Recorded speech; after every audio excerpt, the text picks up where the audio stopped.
প্রথম ফোটে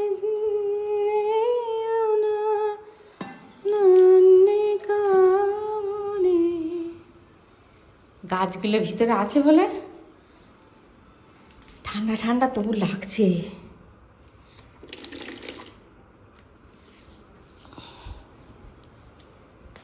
এই গাছটা একদম মানে যখন কিনে নিয়ে আসি তারপরে বসাতে গিয়ে গাছটা একদম অবস্থা খারাপ হয়ে গেছিলো।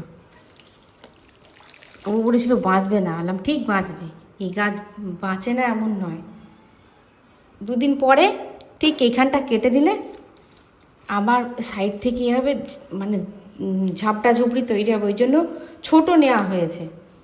আর আগেরটা নেওয়া হয়ে গেছিলো বড়, ওটা তো বাইরে বারান্দায় আছে। সুপ্রভাত, কেমন আছে সবাই? বংশাবলী নতুন একটা ব্লগে তোমাদের সকলকে স্বাগত। স্নান টান হয়ে গেছে আর সব দরজা জানলা বন্ধ করে দিয়েছে। দরজা জানলা খোলা থাকলে বাইরে রোদের মানে ইয়েটা আসছে, হ্যাঁ মানে কি বলবো, হাওয়া দিচ্ছে আজকে। হাওয়াটা সকাল থেকে তো একটুখানি ঠান্ডা ঠান্ডা থাকে, সকাল থেকেই গরম, সেই গরম হাওয়াটা ঢুকছে। না, গরম হাওয়া ঢুকতেই দেবো না।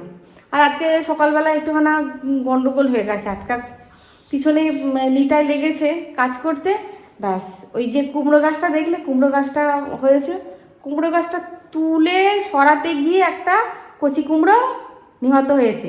তা কচি কুমড়োটা বলছে রেঁধে ফেলো। আর এই কুমড়োর তরকারি দিয়ে কী করবো? তাহলে রুটি করতে হবে, তাহলে সকালবেলায় কুচুমুচে লুচি করে ফেলো। বাহ, হ্যাঁ কী আনন্দ সব। তারপরে আবার ভাবলাম যে অনেক দিন লুচি মানে সেটা বলছে করো করো, গরমে আমি যাচ্ছি না, দেখি অল্প একটুখানি মেখে করে দেবো। একদম কচি কুমড়োটা, একদম কচি। কুমড়োটার মৃত্যু আজকে নির্ধারিত ছিল।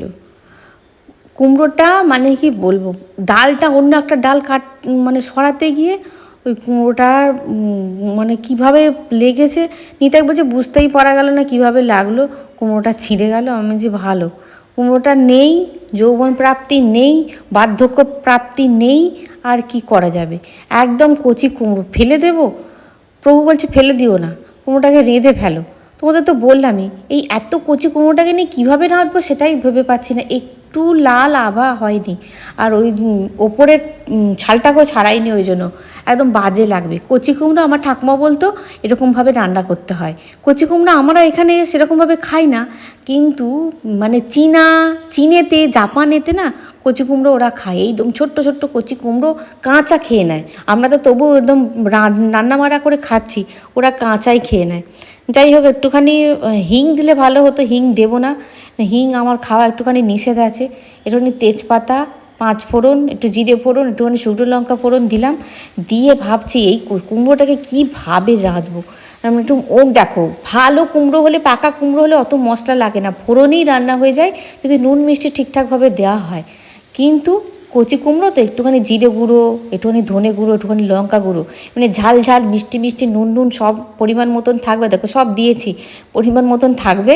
তবে হ্যাঁ, আমি পরে ভয়েস দিচ্ছি তো, ভেবেছিলাম কুমড়োটাকে দেখে অভক্তি হচ্ছিলো যে রাঁধবো কীভাবে, এত কচি কুমড়ো মানে ভিতরে দানাগুলো পর্যন্ত মানে পূর্ণতা পায়নি। তাহলে একটুখানি আদা বাটাও দিয়েছি, শেষে ভাবলাম একটুখানি আদা বাটা দিই, নাহলে একে স্বাদ আনা যাবে না। সব দিয়ে মোটামুটি খারাপ হয়নি, ভালোই হয়েছিল। একটুখানি ছোলা ভিজানো থাকলে ভালোই হতো। চটজলদি একটুখানি কি করব বলো, এর নামই সংসার। ঝগড়াঝাঁটি, অশান্তি, চোখ রাঙানি সব কিছু করার পরও মন খুঁতখুত করে যে না, বললো যখন ছেলেটা মুখ ফুটে একটুখানি লুচি করেই দিই। হ্যাঁ রে, গরমে, এত গরমে লুচি খাবি? বলছি এই কুমড়োর তরকারি দিয়ে লুচিই ভালো লাগবে, তুমি একটুখানি লুচি করো, একটুখানি করে দাও, আমার জন্য 4-5টা করে দাও। আমি ওরে বাবা, তোর জন্য 4-5টা করে দেবো, তোর বাবাও দেখবে আর আমিও দেখবো আর বড়মাটাও দেখবে। এই 4-5টা বলতে গিয়ে বেশ অনেক কাটাই হয়ে গেল, মানে 5টা করে ভাগে হয়েছিল, মোটমাট 5টা করে ভাগে হয়েছিল। সেই 2-3বার করে এসে দেখে গেল, ওমা হয়ে গেছে, ওমা হয়ে গেছে। তেলের গন্ধটা যেই পেয়েছে ভাই, ছুটতে এসে বলছে ওমা লুচি করছো? তুমি কি ভালো মা। বললাম হ্যাঁ বাবা, যতক্ষণ সার্ভিস দিতে পারবো ততক্ষণই ভালো মা হয়ে থাকবো। জানি না আমি এই গরমে কতখানি তোদের এরকমভাবে আমি সার্ভিস দিতে পারবো। তবে হ্যাঁ, আমারও কিন্তু না কি বলবো, এই গরমেতে আমারও একটুখানি মানে কি বলবো, শুকনো লুচি খেতে ইচ্ছা হচ্ছে, এই তরকারি দিয়ে নয়। আমি দুটো খাবো গরম গরম। হয়ে গেছে। কচি কুমড়োর তরকারি আর লুচি সকালবেলা হয়ে গেছে জল খাবার। আর কুচুমকে বলেছি পাঁপড় নিয়ে আসতে। কুচুম কি পাঁপড় নিয়ে এসেছে? ব্যাগ পাঁপড়। ব্যাগ পাঁপড় আমার ভালো লাগে না খেতে। হ্যাঁ বলছে আমার ভালো লাগে খেতে। ব্যাগ পাঁপড় নিয়ে চাকে যখন নিয়ে এসেছে আবার পাঁপড় আনাতে দিতে হবে, কেননা পাঁপড় একটুখানি নিরামিষ দিনে পাঁপড় না হলে ভালো লাগে না। আর কাকিমা, এই পাশের বাড়ির কাকিমা, রান্নাঘর থেকে একটু বিদেই হল তারপরে বলছি। পাশের বাড়ির কাকিমার মানে কি বলবো, বড় ছেলের যে ওপরে ঘর আছে, বড় ছেলে তো এখানে থাকে না, তা ওই ঘরের ওই বাইরে, মানে বাইরে নয় ভেন্টিলেটারের ভিতরে মৌমাছি বলতা চাক করেছে। তা কাকিমা 2 দিন 3 দিন বললো যে বলতা চাক হয়েছে দিলি, ওই বলতাগুলো ভিতরে ঢুকে খুব কামড়াচ্ছে জানো, মানে ওই ভিতর দিয়ে গিয়ে এবার নিচে তলাতে যাচ্ছে দিয়ে কামড়ে দিচ্ছে। বলছে কী করা যায় বলো তো? বলছে দাঁড়া দেখছি। আমাদের বাড়িতেও বলতা চাক হয়েছে, কোথায় হয়েছে বুঝতে পারছি না, কিন্তু বলতা খুব ঘুরছে। এবার আমি এখন ভাবছি কাকিমাদের ওখান থেকেই মনে হয় বলতাগুলো আসছে, এসে ঘুরছে নাকি আমাদের বাড়িতেই কোথাও চাক হয়েছে বুঝতে পারা যাচ্ছে না। আমাদের বাড়িতে চাকটা কিন্তু দেখতে পাওয়া যাচ্ছে না, কাকিমার বাড়িতে চাক দেখতে পাওয়া যাচ্ছে। তা নিতাইকে বলেছে যে বলতাটা একটুখানি মেরে দিতে হবে। হ্যাঁ দেখা যাক, ওখানে দুজনে এখন বলতা মারতে যাবে, বুঝলে? আমাকে বলছে দরজা জানলাগুলো খুলে রাখবে না, বলতা মারবো, ঢুকে যাবে বলতা। চলো এবার কি রান্নাবান্না হয় দেখি। রান্নাবান্না আছে সেরকম কিছু করবো না, গরমেতে সেরকম বিশেষ কিছু রান্নাবান্না করবো না ভাবছি। আরো শুরু করো না, নিতা একটু শুরু করো, ওটা টাইট করলেই শুরু হবে। হ্যাঁ দিয়াগাম ঢুকিয়ে দেবে। হ্যাঁ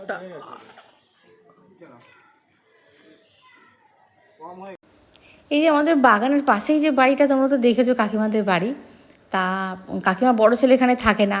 ওই যে এসেছিলো শীতকালে, মনে আছে কুচুবোর সঙ্গে খেলা করছিল মেয়েটি, ওটা হচ্ছে কাকিমার নাতনি। তা ওরা এখানে থাকে না, ওরা বাইরে থাকে, কার্যসূত্রে বাইরে থাকে। তা দেখো কিছু তো করার নেই, যখন বলছে মানুষটা এতবার করে আনলাম না বলতাগুলোকে মেরিয়ে দাও, বলছে ভিতরে ঢুকে গিয়ে বলতাগুলো খুব কামড়াচ্ছে। প্রথমে নিতাই এমনি দূর থেকে আমাদের যে মেশিনটা আছে স্প্রে করা মেশিনটা, গাছে স্প্রে করা মেশিনটা, ওই মেশিনটা দিয়ে প্রথমে এমনি করলো, তারপরে হলো না, তারপরে আবার মই লাগিয়ে তারপরে মানে ইয়ে করলো, মারলো। তারপরে আবার 2-4টে উঠছিল, মোটামুটি চলেই গেছে, কেরোসিন তেল দিয়ে চলে গেল। আর আমি কটা জামা কাপড় কেচেছিলাম, জামা কাপড় কাচতে এসে সকালবেলা হলাম তোমাদেরকে আমার বাগানটা দেখানো হয়নি।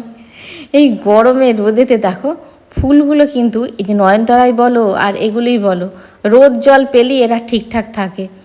চলো জামা কাপড় শুকোর দেওয়া হয়ে গেছে, জামা কাপড় অনেক বেলা হয়ে গেল আজকে কাচতে। আজকে সকালবেলায় মেঘলা মেঘলা ছিল, ভাবলাম ওদের রোদ বেরোবে না, ওমা তারপরে দেখছি বাবা রে, তারপরেই আবার রোদ বেরিয়ে পড়লো। দেখো এই দেখো, দেখেছো বাড়িটা? কেরোসিন তেল দিয়ে মোটামুটি চলে গেছে। আজকে রান্না হবে হালকা হালকা, এই দেখো আমার প্রিয় জিনিস, একদম দানাগুলোকে ছড়িয়ে দেবো মাটিতে, আলাদা করে রেখে দিয়েছি। হ্যাঁ আর শুকনো টুকুনো দরকার নেই, ছড়িয়ে দেবো। আর এই দেখো ওরা কেউ খায় না, এই পাকা উচ্ছে, পাকা পটল ভাজাতে কি ভালো লাগে, একটুখানি সামান্য পেঁয়াজ ফোড়ন দিয়ে ভাজবো উচ্ছেগুলো আমার জন্য। আর এখানে সবজি দিয়ে ডাল করব, ঝিঙে নিয়েছি আর একটুখানি কুমড়ো শাক ডগলা কেটে নিয়েছি, এই দিয়ে হবে ডাল। আর ডিম সিদ্ধ করে রেখে দিয়েছি, ডিম সিদ্ধর হবে কারি, তারপরেও জানি না কি হবে মোটামুটি। আর আলু ভাতে দিয়েছি, ওটা দিয়ে তেল লঙ্কা দিয়ে মোলা করব, মোটামুটি এই হবে রান্না আজকে। তরি তরকারি কেউ খেতে চাইছে না, আমি বললাম তাহলে এগুলো করবো, খাবি? বললো হ্যাঁ খাবো, ঠিক আছে।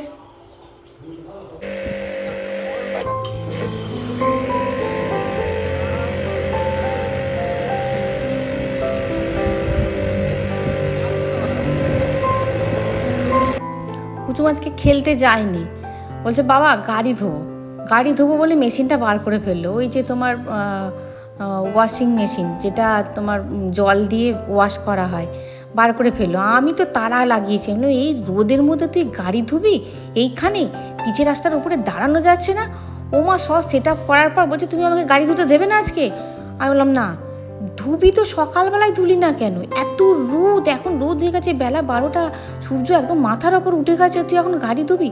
আজকে গাড়ি ধোয়া যাবে না, ধুলে কালকে ধুবি, সকাল সকাল ধুবি। ও বাবা, কালকে হচ্ছে রবিবার, আজকে শনিবার, আমি ধুলে কালকে সকাল সকাল ধুবি। ও দুপুরবেলায় খেলতে যাবে, এখন মানে সকালটুকু যায়নি। বলছে গাড়ি যখন ধুতেই দিলে না, আমরা নিজেদেরই কি ধুই। ব্যাস চলে এলো শিং ভেঙে বাছুরের ধলে বাপ।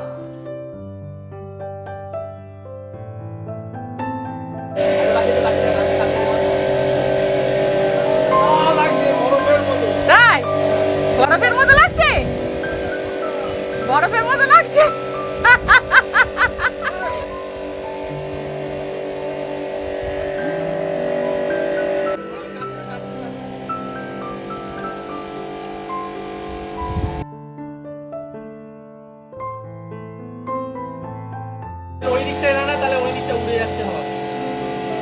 এই ফুলের গাছটা থেকে সর, ফুলের গাছটা থেকে সর, এইদিকে সরাই।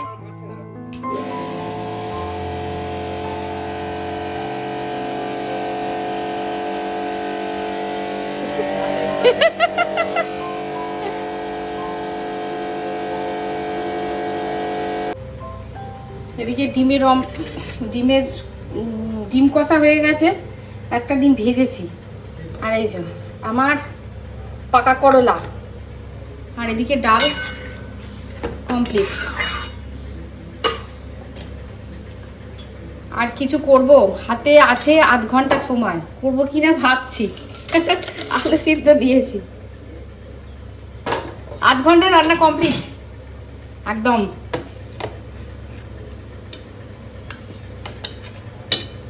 ব্যাস রান্না কমপ্লিট।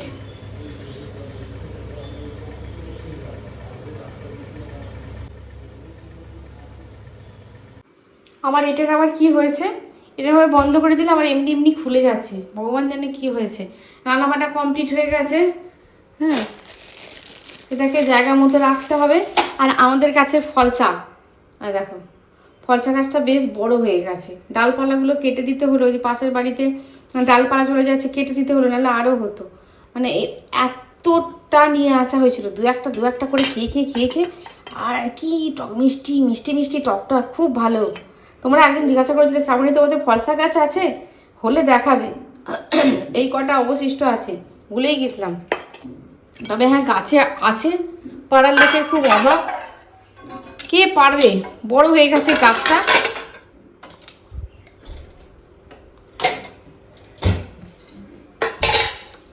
চলো রান্নাঘর পরিষ্কার করে নিলি, মোটামুটি রান্নাঘর থেকে বিদায় নিয়ে নেবো গরমে। ভেবেছিলাম একটুখানি গরমে মানুষ ঠান্ডা ঠান্ডা খায়, তো আমার একটা দুধ চা খাওয়ার ইচ্ছা হয়েছিল, কিন্তু না, লোভে পাপে মৃত্যু। হার্ট অ্যাটাক করে মরে পড়ে থাকলে কেউ কাউকে দেখার মতন কেউ নেই, কেন সবার অবস্থায় ওই মানে কি বলবো, খারাপ।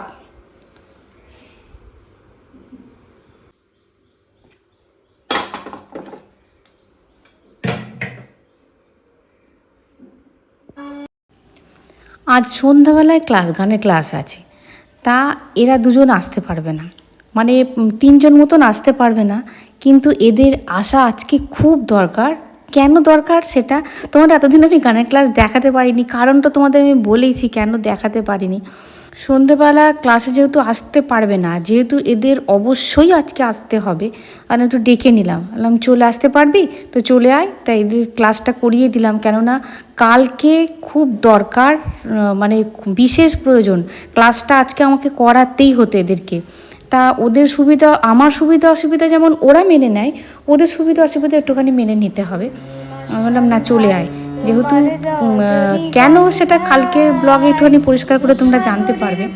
তা যাই হোক, এদের ক্লাসগুলো একটুখানি করিয়ে নিলাম। পূর্ণিমা সন্ধ্যায় তোমার রজনীগন্ধায়।